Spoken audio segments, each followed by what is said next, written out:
And we're back here at the desk live in Washington as we continue our coverage of the Supreme Knights Convention and Supreme Convention of the Knights of Columbus. And we have with us a Supreme Knight, Patrick Kelly, joining us at the desk. Great. Yeah. It's great to see you. It's so happy. Yeah. I'm so happy to be with you. Oh, it's great. Always impressive, as we were talking beforehand, to see the address that you put out. And it's just, there's so many different elements to it. So I thought we'd start with a very impressive start with the Pope giving a video address, which I don't think I've ever, well, I haven't seen it, but it was. Yeah, we were really blessed. I mean, normally we have the Pope sends us a very nice letter, but this year we said, well, Holy Father, you could send us a letter, but if you wanted to do a video, we would love that. And sure enough, that was great. He did a video for us, which was great. I mean, you could kind of see. We kept it under wraps. Then we premiered it here, and you could see people saying, "Wow, this is great!" And he spoke to the Knights, he spoke to Father McGivney, he spoke to all that we do with charity and unity. Yeah. So it was great. And you were just visiting with him in July too. Maybe talk to us about that experience. Yeah. So interesting. So we visited with him on July 4th, right? Which is the date they picked. We didn't ask for that date, but it was a fitting day to meet with the first Pope from the U.S. But Pope Leo is a very engaging person, right? He's a calm person. He listens, he takes everything in, but he's confidently calm, I would say. And we had a great conversation. I talked about the principles of the Knights of Columbus. It turns out he's not a member of the Knights. He knows a lot about the Knights from he grew up on the south side of Chicago, so you know a lot about the Knights.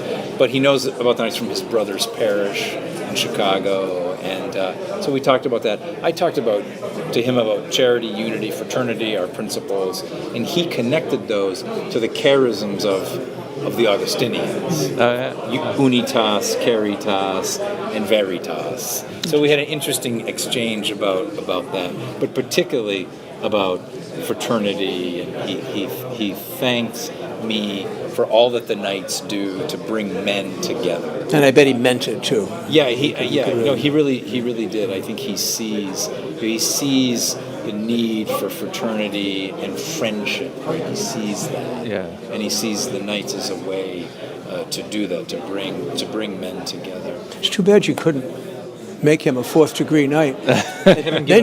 Visibility would be huge. I haven't given up. Speaking about visibility, we had a chance to talk a lot today about the fourth degree and the growth of that degree, because it is the visible face, I guess, of the Knights, the face that we see most often. That must be exciting for you to see that visible face, that degree growing in numbers. It is exciting. We talked in my report about patriotism, too, and about how sometimes patriotism in some circles can get a bad name, but we as Knights believe patriotism is a good thing. It's based in gratitude. We have a lot to be thankful for, and that's what being a patriot really is. And I would say the fourth degree is growing, but the Knights of Columbus as an organization, at a time when other organizations are starting to recede, we're growing. Great. We brought in 96,000 men last year. Outstanding.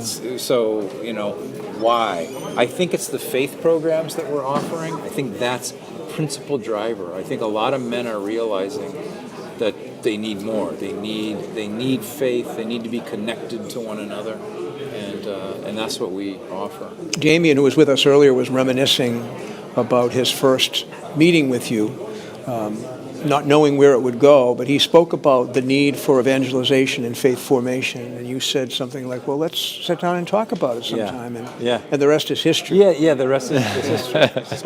This is kind of amazing chapter. The way the Lord kind of brought all of this together.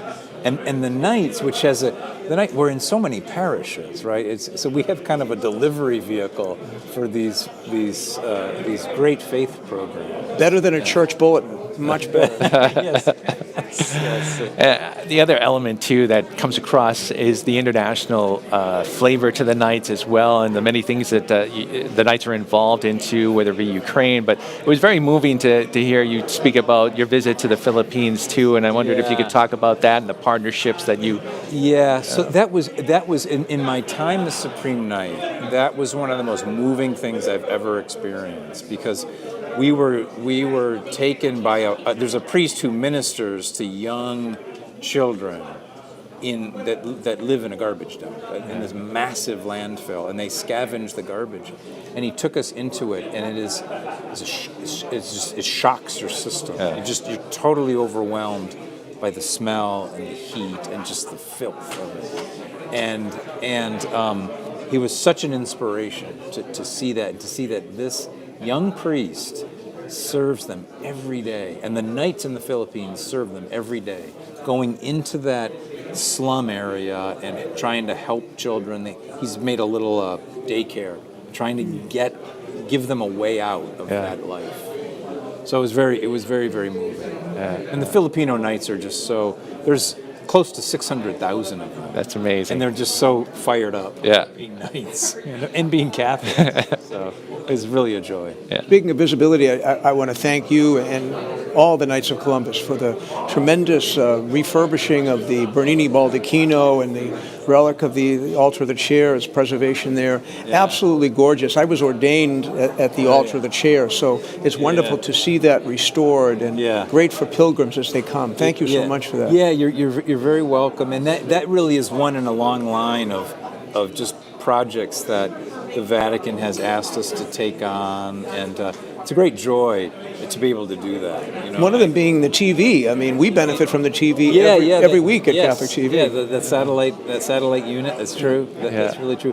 One thing that's great about the Baldacchino and the altar of the chair is, I think the Vatican could have gone to really any corporation in Europe would have taken on that project. Just because but I think they trust the Knights to do it, and so we've always, and that's our charism, is to be in solidarity with our priests and bishops. So it was just great to be involved in that project. Well, we thank you so much for all you do, and we thank you for stopping by here and talking with us today. We appreciate it. Yeah, pleased to be here. Yeah, great. Thank you for being here at our convention. It's our pleasure. Every year it is. Thank you. Great. We're going to take a quick break. We'll be back with more of our continuing coverage of the Knights of Columbus Supreme Convention here in Washington. We're live here on Catholic TV. Stay with us.